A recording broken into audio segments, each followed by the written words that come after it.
തമിഴ്നാട്ടിൽ ഏറ്റവും വലിയ ഒറ്റകക്ഷിയായ ടി.വി.കെ മന്ത്രിസഭാ രൂപീകരണത്തിനുള്ള നീക്കങ്ങൾ തുടങ്ങി. കോൺഗ്രസ് ഉൾപ്പെടെയുള്ള പാർട്ടികളെ കൂട്ടുപിടിച്ച് സർക്കാർ രൂപീകരിക്കാനാണ് വിജയിയുടെ നീക്കം.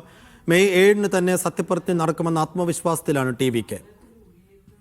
2006 തമിഴ്നാട് നിയമസഭാ തെരഞ്ഞെടുപ്പിൽ 96 സീറ്റുകൾ നേടി DMK സഖ്യകക്ഷികളുടെ പിന്തുണയോടെ അധികാരത്തിൽ വന്ന സമാന സാഹചര്യമാണ് തമിഴകത്ത് ഒരിക്കൽ കൂടി വന്നിരിക്കുന്നത്. ജയിച്ച ടി.വി.കെ സ്ഥാനാർത്ഥികളോട് മഹാബലിപുരത്തെ റിസോർട്ടിലേക്ക് മാറാനാണ് പാർട്ടി അധ്യക്ഷൻ വിജയുടെ നിർദ്ദേശം. ഇന്ന് ചേരുന്ന പാർട്ടി നിയമസഭാ കക്ഷി യോഗം വിജയെ നേതാവായി തെരഞ്ഞെടുക്കും. ഏറ്റവും വലിയ ഒറ്റക്കക്ഷിയായി മാറിയ ടി.വി.കെയെ വൈകാതെ സർക്കാർ രൂപീകരിക്കാൻ ഗവർണർ ക്ഷണിക്കും. ഒറ്റയ്ക്ക് ഭരിക്കാൻ ഭൂരിപക്ഷമില്ലാത്ത ടി.വി.കെ ചെറുപാർട്ടികളെ ഒപ്പം കൂട്ടാനാണ് ശ്രമിക്കുന്നത്. കോൺഗ്രസ്, CPI, CPM, വിടുതലൈ ചിരുത്തകൾ കക്ഷി എന്നിവയുൾപ്പെടെ നിലവിൽ DMKയുടെ സഖ്യത്തിലിരിക്കുന്ന പാർട്ടികളിൽ നിന്നും പിന്തുണ ലഭിക്കുമെന്നാണ് ടി.വി.കെ പ്രതീക്ഷിക്കുന്നത്. ടി.വി.കെയുമായി ചേരാൻ നേരത്തെ തന്നെ ശ്രമം നടത്തിയിരുന്ന സംസ്ഥാന കോൺഗ്രസ് നേതൃത്വം സഖ്യത്തിന് അനുമതി തേടി പാർട്ടി ദേശീയാധ്യക്ഷൻ മല്ലികാർജുൻ ഖാർഗെയ്ക്കും ലോക്സഭാ പ്രതിപക്ഷ നേതാവ് രാഹുൽ ഗാന്ധിക്കും കത്തയച്ചതായാണ് വിവരം. വിജയുമായും മുഖ്യമന്ത്രി MK സ്റ്റാലിനുമായും രാഹുൽ ഫോണിൽ സംസാരിക്കുകയും ചെയ്തു. 2 വീതം സീറ്റുകളുള്ള ഇടതു പാർട്ടികളും മുസ്ലിം ലീഗും